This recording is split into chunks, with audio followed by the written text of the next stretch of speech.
Hi friends, నేను miss వచ్చాను. ఈరోజు నేను మిరపకాయ పాటోలి అండి. మీరు ట్రై చేయండి. చాలా బాగుంది, చాలా టేస్ట్గా కూడా ఉంటుంది. చాలా బాగుందండి, ట్రై చేయండి. నేను ముందుగా ఒక మిక్సీ జార్లో నూపప్పు 1 కప్పు అంటే 2 స్పూన్లు నూపప్పు, 2 పచ్చిమిరపకాయలు వేసి ఒకసారి ఆడించుకోవాలండి. నూపప్పు మెత్తగా ఆడాలి, ఎందుకంటే అది నూనె జిడ్డుగా వస్తుంది కాబట్టి.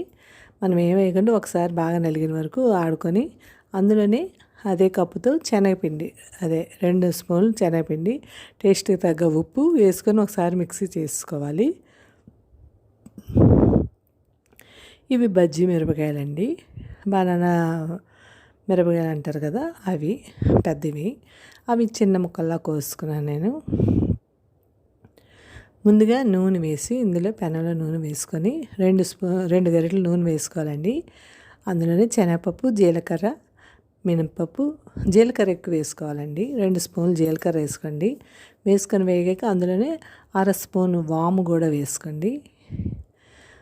వాము, ఈ పచ్చిమిరపకాయలు చిన్న ముక్కలా కోసినవి అందులోనే వేసి ఒకసారి వేయించుకొని అందులోనే ఉప్పు, పసుపు వేసుకోండి. ఉప్పు కొద్దిగా వేసుకోండి, ఎందుకంటే నేను మిక్సీ చేసుకున్నప్పుడు వేసాను కాబట్టి కొద్దిగా వేసుకోండి, ఎందుకంటే వేగడానికి. చిన్న పెసర చిటికెడు ఉప్పు వేసుకోండి. వేసుకొని ఇలా వేయించుకొని మూత పెట్టుకొని ఒకసారి వేగనివ్వాలండి. మళ్ళీ మూత పెట్టుకోవాలి. కొద్దిగా వేగాక ఒక 2 గరిటెలు నీళ్లు వేసుకోండి. మరీ ఎక్కువ కాదు, అలా కొన్ని నీళ్లు వేసుకోండి. ఈ నీళ్లు వేసుకున్న వల్ల మళ్ళీ మూత పెట్టుకోండి, అంటే మగ్గుతుందని కొద్దిగా. చూసారా, ఇలా మగ్గాక మనం ఏం చేయాలంటే ఇందులోనే ఇప్పుడు మనం మిక్సీ చేసుకున్న శనగపిండి, నూపప్పు, ఉప్పు వేసుకుని గ్రైండ్ చేసుకున్న ఆ పొడిలాగా అయింది చూసారా, ఇది ఇలా పొడిలాగా వేసుకోవాలి. ఇందులో వేసుకొని 1 నిమిషం తిప్పాలండి. పాటోలీలాగా ఎర్రగా వేయించుకోవాలి. మీకు ఎర్రగా కావాలంటే ఎర్రగా వేయించుకోవచ్చు, కొద్దిగా మెత్తగా కావాలంటే మెత్తగా వేయించుకోవచ్చు. అంతే, అటు ఇటు తిప్పేసి పొడంతా వేసుకొని నేను కొన్న మిరపకాయలు 6 మిరపకాయలండి. 6 మిరపకాయలకి నేనైతే ఇంత కూర అయింది నాకు. ఈ కప్పు మెజర్మెంట్తో అయితే చాలా బాగుంది. మీరు ఎంత అన్నమైనా తినగలరు. టేస్ట్ కూడా చాలా బాగుంటుందండి, ట్రై చేయండి. అంటే నేను అప్పుడప్పుడు చేస్తుంటానండి, ఎక్కువ చేయను. అప్పుడప్పుడు కూరలో లేకపోతే ఫ్రై కావాల్సినప్పుడు ఇలా చేస్తుంటే, మిరపకాయలు అవి ఉండిపోయినప్పుడు. ఎక్కువ బజ్జీలకే కదా యూజ్ చేస్తాం మనం, వీటికి బజ్జీ మిరపకాయలు అయితేనే బాగుంటుందండి టేస్ట్.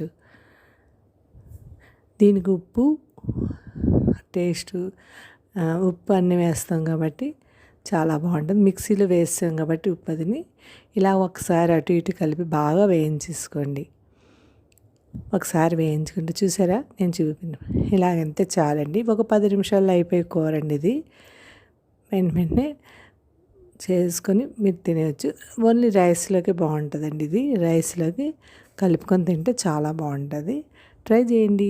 అంతేనండి, ఎంతో టేస్టీ అయినా మిరపకాయ పాటోలి రెడీ అయిపోయింది. ట్రై చేయండి. Thank you.